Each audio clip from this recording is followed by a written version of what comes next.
Основная цель выпуска мирных слитков Национальным банком Кыргызской Республики весом 1, 2, 5, 10, 100-граммовых слитков является формирование рынка альтернативных инструментов сбережений и инвестиций для физических и юридических лиц.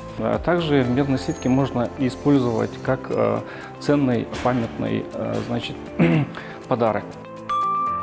Цена продажи и обратного выкупа мирных слитков рассчитывается исходя из стоимости золота, которая устанавливается на вечернем фиксинге Лондонской ассоциации драгоценных металлов в долларах США и национальной валюте, которую устанавливает Национальный банк по отношению к сумме.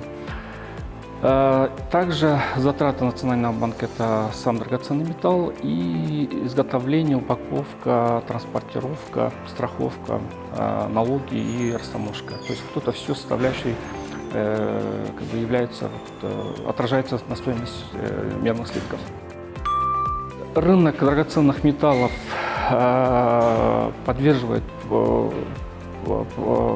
подвержена постоянным колебаниям, как и иностранная валюта, то есть она волатильная.